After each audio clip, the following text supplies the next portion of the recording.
സ്നേഹിക്കണം, മനസ്സറിഞ്ഞ ആളെ സ്നേഹിക്കണം. പക്ഷേ അയാളില്ലാണ്ട് ജീവിക്കാൻ പറ്റൂല എന്ന രീതിയിൽ അയാളെ സ്നേഹിക്കരുത്. അത് ഡേഞ്ചറാണ്. അയാളില്ലാണ്ട് ജീവിക്കാൻ പറ്റില്ല. എന്താ അതിനർത്ഥം? എന്തില്ലെങ്കിലും നമുക്ക് ജീവിക്കാതിരിക്കാൻ പറ്റുക. ഫസ്റ്റ് നമ്മുടെ തലയിൽ എന്താ വരിക? ഓക്സിജൻ. ആണ് നമ്മുടെ ഓക്സിജൻ. പല ആളുകൾക്കും റിലേഷൻഷിപ്പിൽ ഈ ഓക്സിജൻ കിട്ടാത്ത അവസ്ഥ വരാറുണ്ട്. Panic attack. എന്തുകൊണ്ടാണ്? ഞാൻ ഒരിക്കലും പ്രതീക്ഷയില്ല അയാൾ എന്നോട് ഇങ്ങനെ ചെയ്യുമെന്ന്. വേദന സഹിക്കാൻ പറ്റുന്നില്ല, ശ്വാസം കിട്ടുന്നില്ല. എന്തുകൊണ്ടാണ്?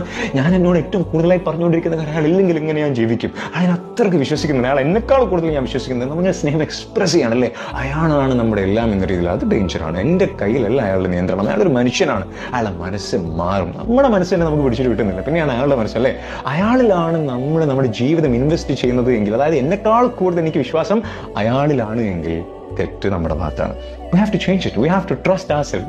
നമ്മൾ ട്രസ്റ്റ് ചെയ്ത് കൊടുക്കണം. നമ്മളെ വിശ്വസിച്ച് കൊടുക്കണം. നമുക്ക് ഓക്കെയാണ്, നമുക്ക് ഇനഫാണ് എന്ന രീതിയിൽ നമ്മൾ മുന്നോട്ട് പോയതിനു ശേഷം പിന്നെ റിലേഷൻഷിപ്പിൽ നമ്മൾ ഇൻവെസ്റ്റ് ചെയ്താലുണ്ടല്ലോ, അത്ര ബുദ്ധിമുട്ടുകൾ നമുക്ക് ഉണ്ടാവില്ല.